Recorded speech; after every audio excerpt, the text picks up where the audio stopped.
Night Side of Nature, or Ghosts and Ghost Seers, by Catherine Crowe. Chapter III. Waking and Sleeping, and how the dweller in the temple sometimes looks abroad. To begin with the most simple, or rather I should say the most ordinary, class of phenomena, for we can scarcely call that simple, the mystery of which we have never been able to penetrate, I mean dreaming.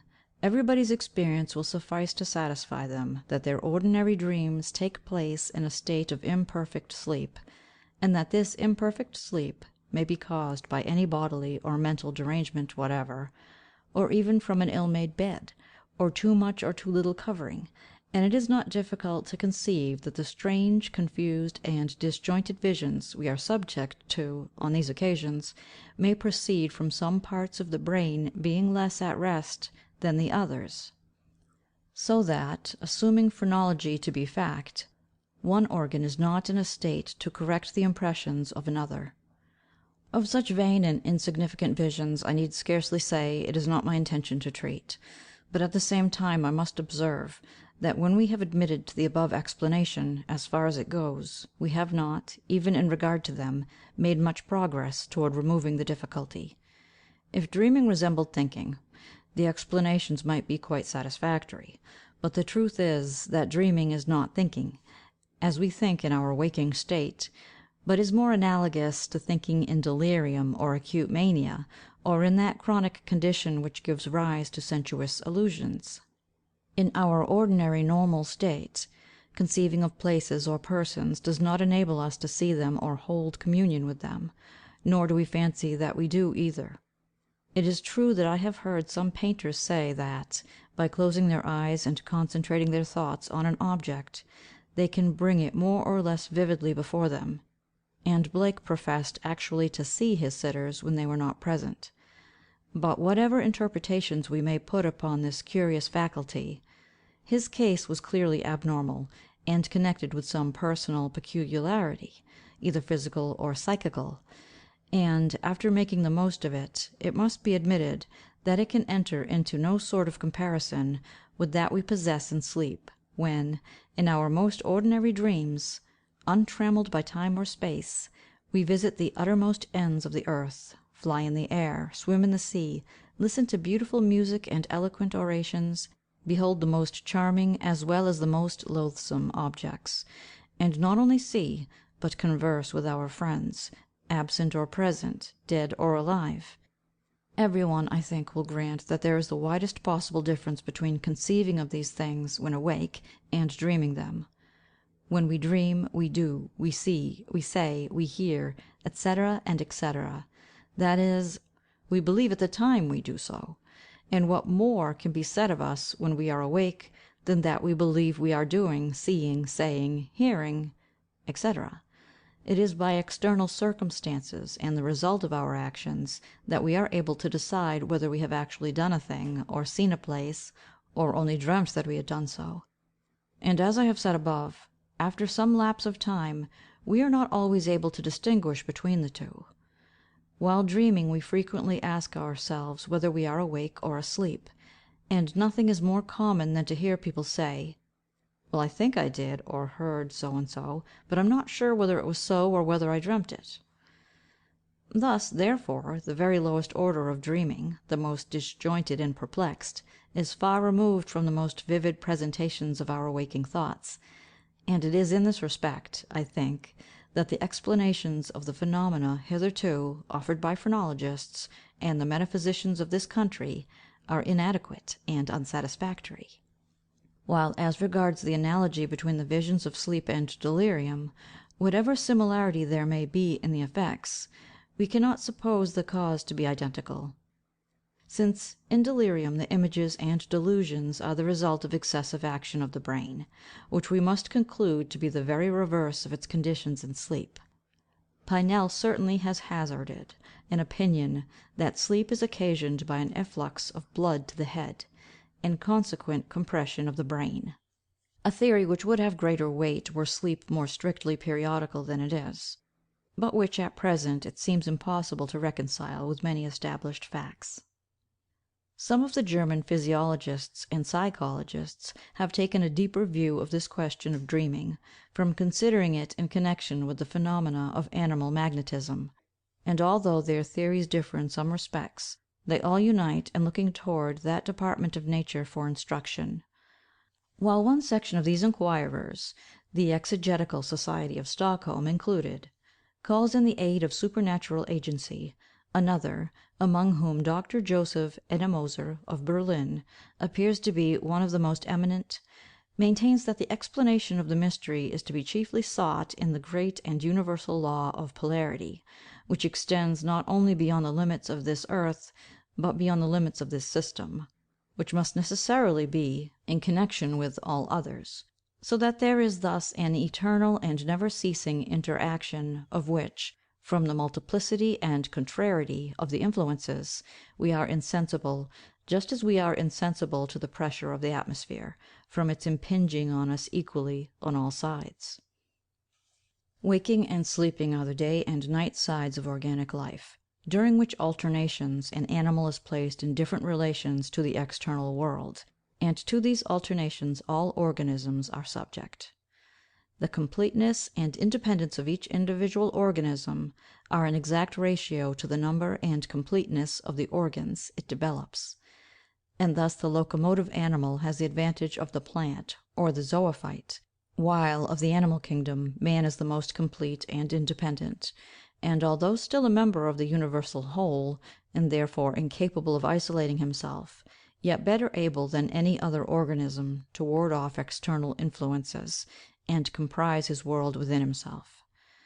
But according to Dr. Ennemoser, one of the consequences of this very completeness is a weak and insignificant development of instinct, and thus the healthy waking conscious man is, of all organisms, the least sensible to the impressions of this universal intercommunication and polarity, although, at the same time, partaking of the nature of the plant and the animal, he is subject, like the first, to all manner of atmospheric, telluric, and periodic influences, and frequently exhibits, like the second, peculiar instinctive appetites and desires, and in some individual organizations, very marked antipathies and susceptibilities with regard to certain objects and influences, even when not placed in any evident relation with them.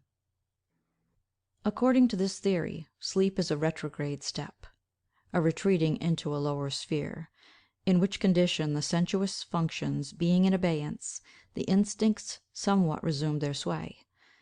In sleep and in sickness, he says, the higher animals and man fall in a physico-organical point of view from their individual independence, or power of self-sustainment, and their polar relation, that is, their relation to the healthy and waking man, becomes changed from a positive to a negative one, all men, in regard to each other, as well as all nature, being the subjects of this polarity.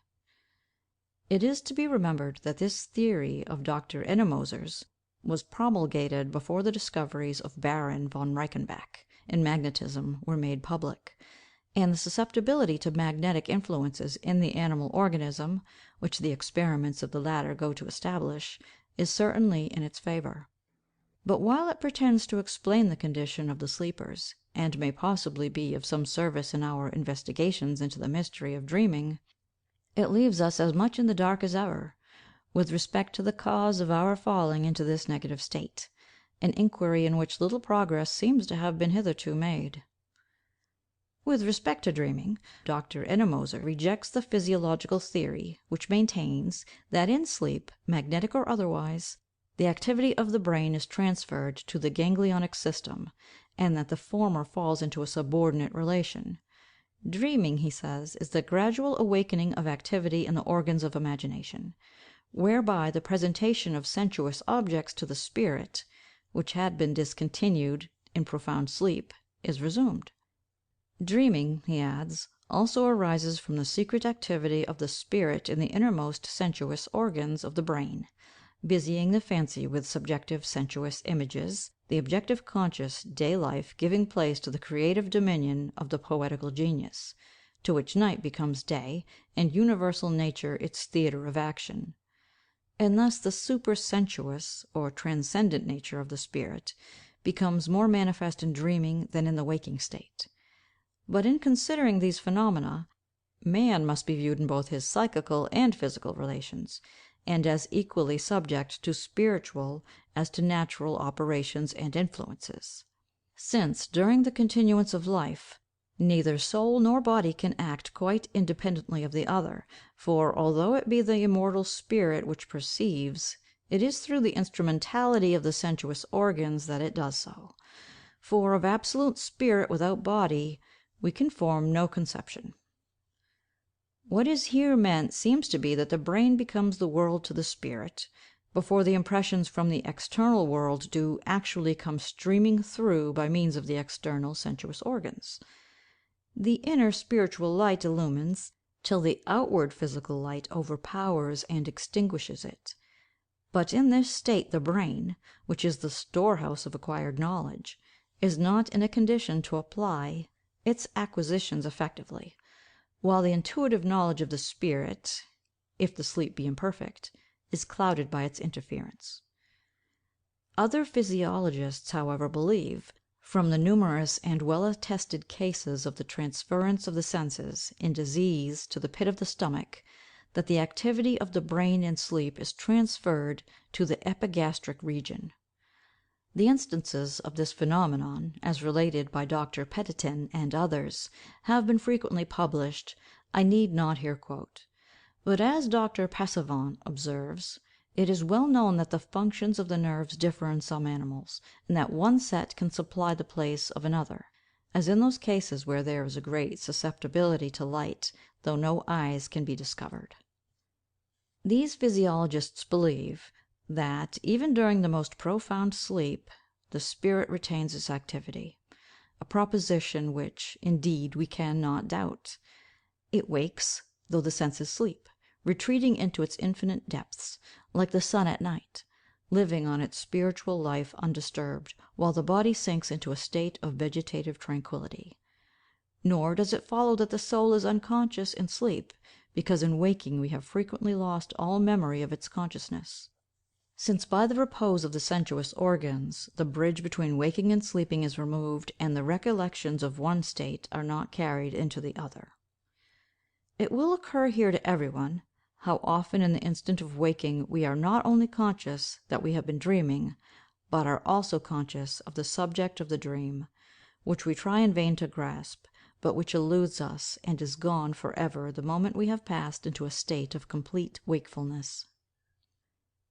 Now, with respect to this so-called dreaming in profound sleep, it is a thing no one can well doubt who thoroughly believes that his body is a temple built for the dwelling of an immortal spirit; for we cannot conceive of spirit sleeping, or needing that restoration which we know to be the condition of earthly organisms. If therefore the spirit wakes, may we not suppose that the more it is disentangled from the obstructions of the body, the more clear will be its perceptions, and that therefore, in the profound natural sleep of the sensuous organs, we may be in a state of clear seeing? All who have attended to the subject are aware that the clear seeing of magnetic patients depends on the depth of their sleep. Whatever circumstance, internal or external, tends to interrupt this profound repose of the sensuous organs, inevitably obscures their perceptions. Again, with respect to the not carrying with us the recollections of one state into the other, should not this lead us to suspect that sleeping and waking are two different spheres of existence, partaking of the nature of that double life, of which the records of human physiology have presented us with various instances, wherein a patient finds himself utterly divested of all recollection of past events and acquired knowledge, and has to begin life and education anew, till another transition takes place, wherein he recovers what he had lost, while he at the same time loses all he had lately gained, which he only recovers once more by another transition, restoring him to his lately acquired knowledge, but again obliterating his original stock, thus alternately passing from one state to the other, and disclosing a double life: an educated man in one condition, a child learning his alphabet in the next. Where the transition from one state to another is complete, memory is entirely lost. But there are cases in which the change being either gradual or modified, the recollections of one life are carried more or less into the other. We know this to be the case with magnetic sleepers, as it is with ordinary dreamers, and most persons have met with instances of the dream of one night being continued in the next. Treviranus mentions the case of a student who regularly began to talk the moment he fell asleep, the subject of his discourse being a dream, which he always took up at the exact point at which he had left it the previous morning.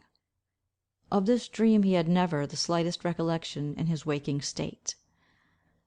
A daughter of Sir George Mackenzie, who died at an early age, was endowed with a remarkable genius for music, and was an accomplished organist. This young lady dreamed, during an illness, that she was at a party, where she had heard a new piece of music, which made so great an impression on her by its novelty and beauty, that on awaking, she besought her attendants to bring her some paper, that she might write it down before she had forgotten it; an indulgence which, apprehensive of excitement, her medical attendant unfortunately forbade. For apart from the additional psychological interest that would have been attached to the fact, the effects of compliance, judging from what ensued, would probably have been soothing rather than otherwise. About 10 days afterward, she had a second dream, wherein she again found herself at a party, where she descried on the desk of a pianoforte, in a corner of the room, an open book, in which, with astonished delight, she recognised the same piece of music, which she immediately proceeded to play, and then awoke. The piece was not of a short or fugitive character, but in the style of an overture. The question of course remains as to whether she was composing the music in her sleep, or by an act of clairvoyance was perceiving some that actually existed. Either is possible, for although she might have been incapable of composing so elaborate a piece in her waking state, there are many instances on record of persons performing intellectual feats in dreams to which they were unequal when awake. A very eminent person assured me that he had once composed some lines in his sleep, I think it was a sonnet, which far exceeded any of his waking performances of that description. Somewhat analogous to this sort of double life is the case of the young girl mentioned by Dr. Abercrombie and others, whose employment was keeping cattle, and who slept for some time, much to her own annoyance, in the room adjoining one occupied by an itinerant musician. The man, who played exceedingly well, being an enthusiast in his art, frequently practised the greater part of the night, performing on his violin very complicated and difficult compositions; while the girl, so far from discovering any pleasure in his performances, complained bitterly of being kept awake by the noise. Some time after this she fell ill, and was removed to the house of a charitable lady, who undertook the charge of her; and here, by and by, the family were amazed by frequently hearing the most exquisite music in the night, which they at length discovered to proceed from the girl. The sounds were those of a violin, and the tuning and other preliminary processes were accurately imitated. She went through long and elaborate pieces, and afterward was heard imitating in the same way the sounds of a pianoforte that was in the house. She also talked very cleverly on the subjects of religion and politics, and discussed with great judgment the characters and conduct of persons public and private. Awake she knew nothing of these things, but was, on the contrary, stupid, heavy, and had no taste whatever for music. Phrenology would probably interpret this phenomenon by saying that the lower elements of the cerebral spinal axis, as organs of sensation, etc., etc., being asleep, the cluster of the higher organs requisite for the above combinations were not only awake, but rendered more active from the repose of the others. But to me it appears that we here see the inherent faculties of the spirit manifesting themselves. While the body slept, the same faculties must have existed when it was in the waking state. But the impressions and manifestations were then dependent on the activity and perfection of the sensuous organs, which seem to have been of an inferior order, and consequently no rays of this indwelling genius could pierce the coarse integument in which it was lodged. Similar unexpected faculties have been not unfrequently manifested by the dying, and we may conclude to a certain degree from the same cause, namely, that the incipient death of the body is leaving the spirit more unobstructed. Dr. Steinbeck mentions the case of a clergyman, who being summoned to administer the last sacraments to a dying peasant, found him, to his surprise, praying aloud in Greek and Hebrew; a mystery which could be no otherwise explained than by the circumstance of his having, when a child, frequently heard the then minister of the parish praying in those languages. He had, however, never understood the prayers, nor indeed paid any attention to them; still less had he been aware that they lived in his memory.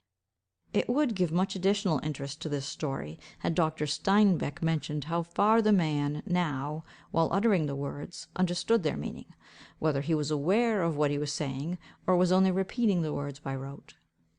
With regard to the extraordinary faculty of memory manifested in these and similar cases, I shall have some observations to make in a subsequent part of this book. Parallel instances are those of idiots who, either in a somnambulic state, or immediately previous to death, have spoken as if inspired.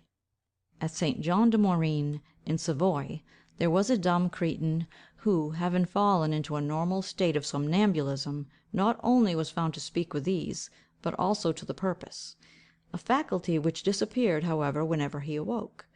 Dumb persons have likewise been known to speak when at the point of death. The possibility of suggesting dreams to some sleepers by whispering in the ear is a well known fact; but this can doubtless only be practicable when the sensuous organs are partly awake. Then, as with magnetic patients in a state of incomplete sleep, we have only reverie and imagination in place of clear seeing. The next class of dreams are those which partake of the nature of second sight, or prophecy; and of these there are various kinds, some being plain and literal in their premonitions, others allegorical and obscure; while some also regard the most unimportant, and others the most grave, events of our lives. A gentleman engaged in business in the south of Scotland, for example, dreams that on entering his office in the morning he sees seated on a certain stool a person formerly in his service as clerk, of whom he had neither heard nor thought for some time. He inquires the motive of the visit, and is told that such and such circumstances have brought the stranger to that part of the country. He could not forbear visiting his old quarters, expressing at the same time a wish to spend a few days in his former occupation, etc., etc.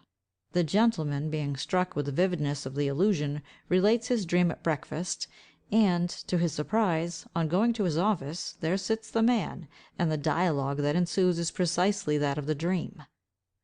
I have heard of numerous instances of this kind of dream, where no previous expectation nor excitement of mind could be found to account for them, and where the fulfilment was too exact and literal, in all particulars, to admit of their being explained away by the ready resource of an extraordinary coincidence. There are also on record, in both this country and others, many perfectly well authenticated cases of people obtaining prizes in the lottery through having dreamed of the fortunate numbers. As many numbers, however, may have been dreamed of that were not drawn prizes, we can derive no conclusion from this circumstance. A very remarkable instance of this kind of dreaming occurred a few years since to Mr. A—— F——, an eminent Scotch advocate, while staying in the neighbourhood of Loch Fyne, who dreamed one night that he saw a number of people in the street following a man to the scaffold. He discovered the features of the criminal in the cart distinctly, and for some reason or other, which he could not account for, felt an extraordinary interest in his fate, insomuch that he joined the throng, and accompanied him to the place that was to terminate his earthly career. This interest was the more unaccountable, that the man had an exceedingly unprepossessing countenance; but it was nevertheless so vivid as to induce the dreamer to ascend the scaffold, and address him, with a view to enable him to escape the impending catastrophe. Suddenly, however, while he was talking to him, the whole scene dissolved away, and the sleeper awoke. Being a good deal struck with the lifelike reality of the vision, and the impression made on his mind by the features of this man, he related the circumstance to his friends at breakfast, adding that he should know him anywhere if he saw him. A few jests being made on the subject, the thing was forgotten. On the afternoon of the same day, the advocate was informed that two men wanted to speak to him, and on going into the hall, he was struck with amazement at perceiving that one of them was the hero of his dream. "We are accused of a murder," said they, "and we wish to consult you. 3 of us went out last night in a boat. An accident has happened. Our comrade is drowned, and they want to make us accountable for him."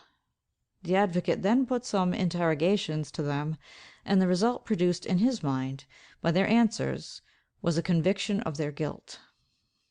Probably the recollection of his dream rendered the effects of this conviction more palpable, for one addressing the other, said in Gaelic, "We have come to the wrong man. He is against us."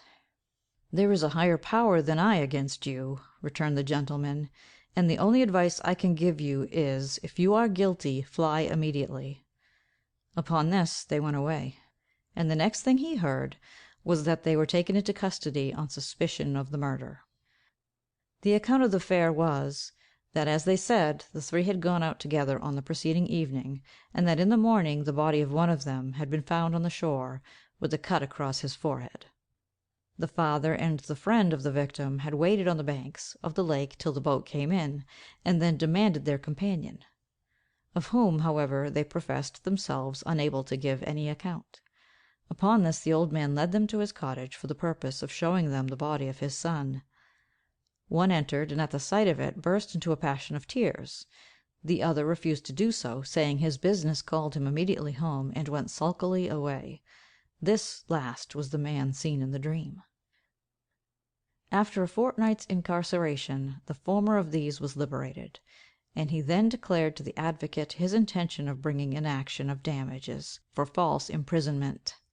He was advised not to do it. "Leave well alone," said the lawyer, "and if you'll take my advice, make off while you can." The man, however, refused to fly. He declared that he really did not know what had occasioned the death of his comrade. The latter had been at one end of the boat, and he at the other. When he looked round, he was gone; but whether he had fallen overboard, and cut his head as he fell, or whether he had been struck and pushed into the water, he did not know. The advocate became finally satisfied of this man's innocence, but the authorities, thinking it absurd to try one and not the other, again laid hands on him, and it fell to Mr. A—— to be the defender of both. The difficulty was, not to separate their cases in his pleading, for however morally convinced of the different ground on which they stood, his duty, professionally, was to obtain the acquittal of both, in which he finally succeeded, as regarded the charge of murder.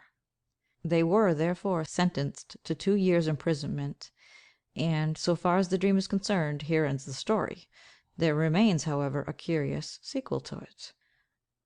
A few years afterward, the same gentleman, being in a boat on Loch Fyne, in company with Sir T—— happened to be mentioning these curious circumstances, when one of the boatmen said that he knew well about those 2 men, and that a very strange thing had occurred in regard to one of them.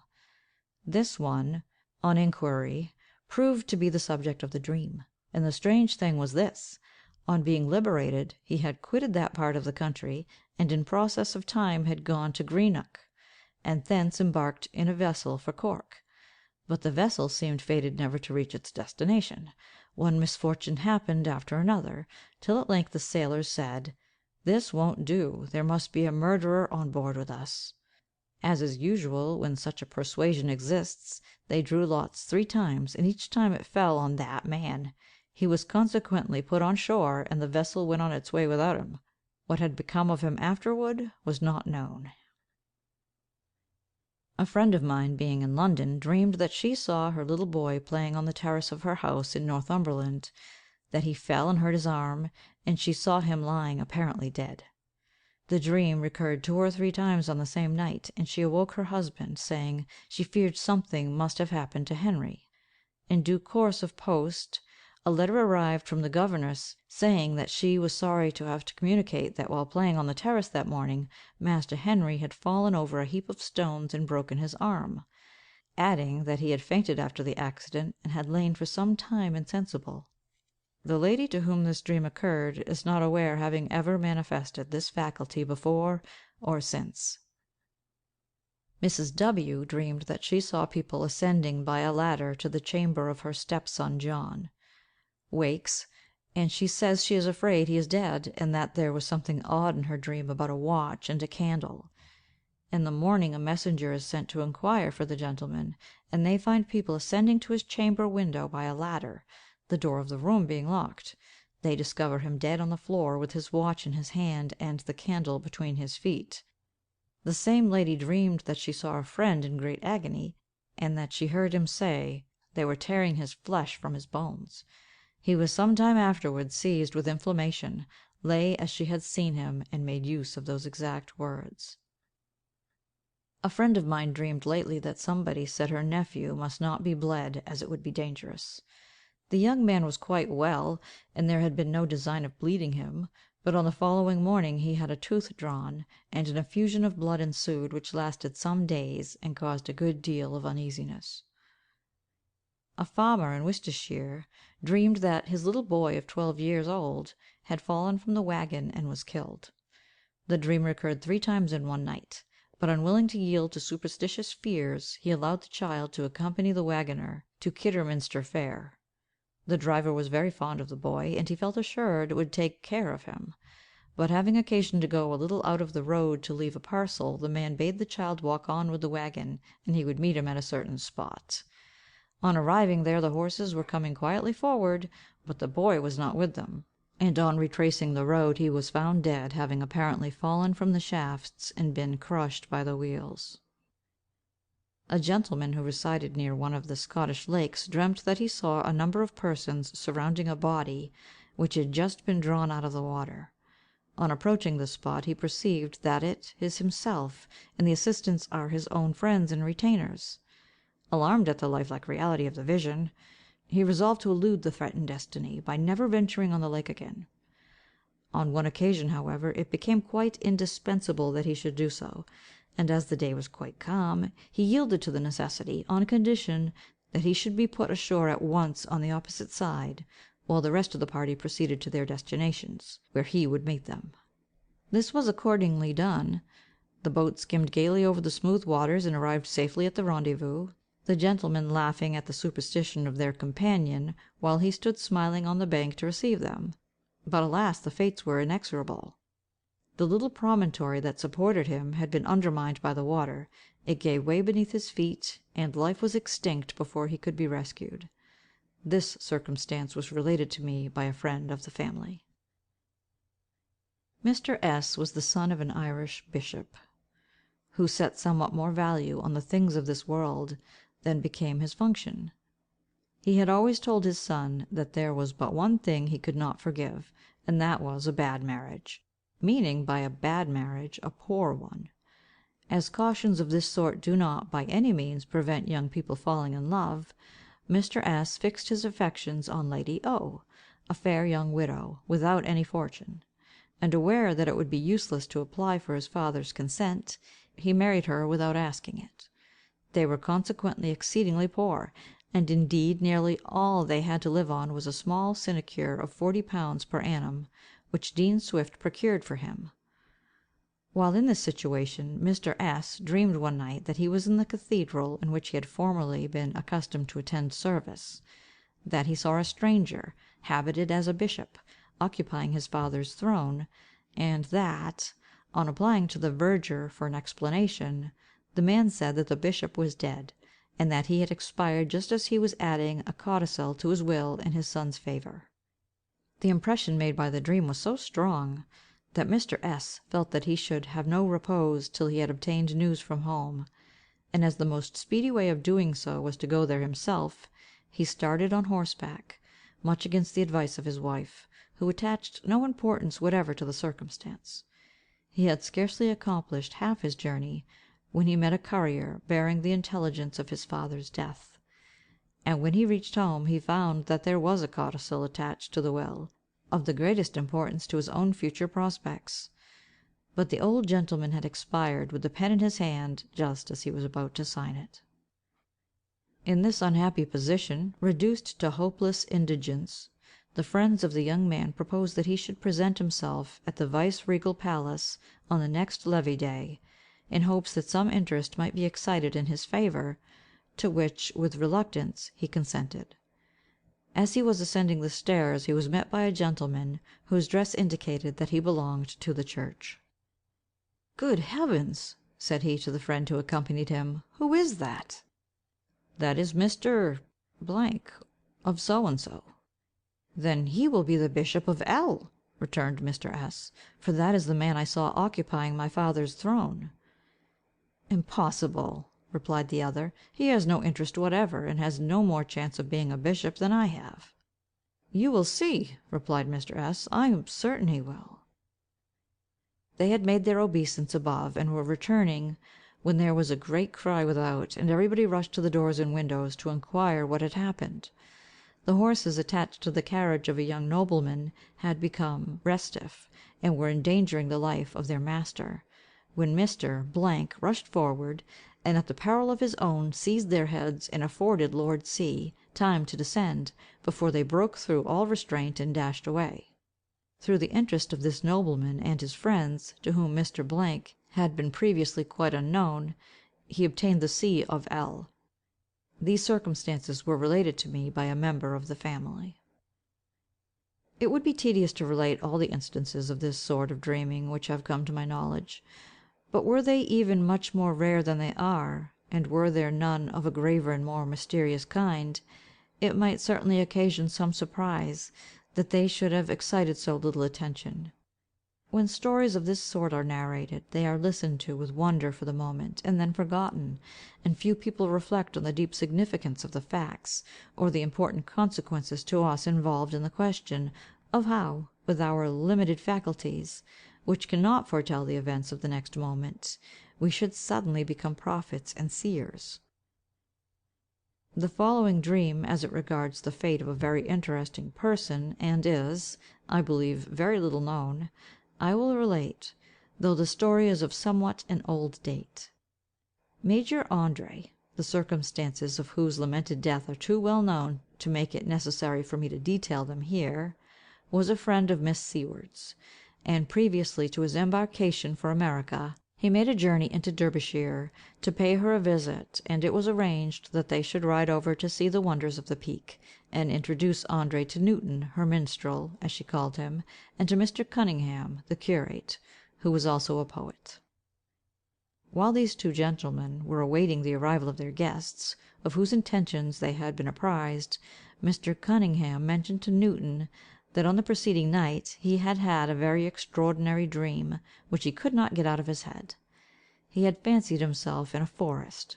The place was strange to him, and while looking about he perceived a horseman approaching at great speed, who had scarcely reached the spot where the dreamer stood, when 3 men rushed out of the thicket, and seizing his bridle, hurried him away, after closely searching his person.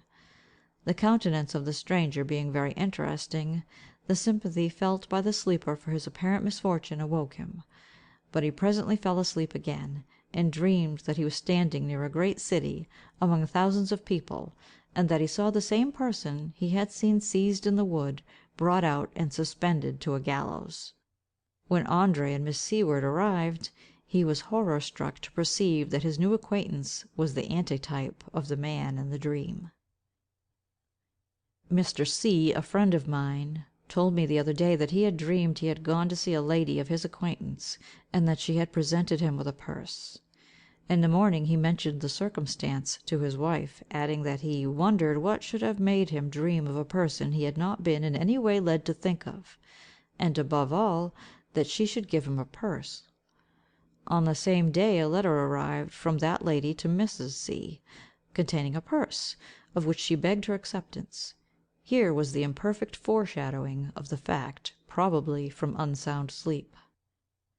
Another friend lately dreamed, one Thursday night, that he saw an acquaintance of his thrown from his horse, and that he was lying on the ground, with the blood streaming from his face, which was much cut. He mentioned his dream in the morning, and being an entire disbeliever in such phenomena, he could not account for the impression made on his mind. This was so strong that on Saturday he could not forbear calling at his friend's house, who, he was told, was in bed, having been thrown from his horse on the previous day, and much injured about the face. Relations of this description have been more or less familiar to the world in all times and places, and the recurrence of the phenomena too frequent to admit of their reality being disputed. Various theories were promulgated to account for them, and indeed there scarcely seems to be a philosopher or historian among the Greeks and Romans who does not make some allusion to this ill understood department of nature; while, among the eastern nations, the faith in such mysterious revelations remains even yet undiminished. Spirits, good and evil, or the divinities of the heathen mythology, were generally called in to remove the difficulty, though some philosophers, rejecting this supernatural interference, sought the explanation in merely physical causes. In the druidical rites of the northern nations, women bore a considerable part. They were priestesses, who gave forth oracles and prophecies much after the manner of the Pythonesses of the Grecian temples, and no doubt drawing their inspiration from the same sources, namely, from the influences of magnetism and from narcotics. When the pure rites of Christianity superseded the heathen forms of worship, tradition kept alive the memory of these vaticinations, together with some of the arcana of the druidical groves, and hence, in the middle ages, arose the race of so called witches and sorcerers, who were partly impostors and partly self deluded. Nobody thought of seeking the explanation of the facts they witnessed in natural causes. What had formerly been attributed to the influence of the gods was now attributed to the influence of the devil, and a league with Satan was the universal solvent of all difficulties. Persecution followed, of course, and men, women, and children were offered up to the demon of superstition, till the candid and rational part of mankind, taking fright at the holocaust, began to put in their protest and lead out a reaction, which, like all reactions, ran right into the opposite extreme. From believing everything, they ceased to believe anything, and after swallowing unhesitatingly the most monstrous absurdities, they relieved themselves of the whole difficulty by denying the plainest facts; while what it was impossible to deny was referred to imagination, that most abused word, which explained nothing, but left the matter as obscure as it was before. Man's spiritual nature was forgotten, and what the senses could not apprehend, nor the understanding account for, was pronounced to be impossible. Thank God we have lived through that age, and in spite of the struggles of the materialistic school, we are fast advancing to a better. The traditions of the saints who suffered the most appalling tortures, and slept or smiled the while, can scarcely be rejected now, when we are daily hearing of people undergoing frightful operations, either in a state of insensibility, or while they believe themselves revelling in delight. Nor can the psychological intimations which these facts offer be much longer overlooked. One revelation must lead to another, and the wise men of the world will, ere long, be obliged to give in their adherence to Shakespeare's much quoted axiom, and confess that there are more things in heaven and earth than are dreamt of in their philosophy. CHAPTER 4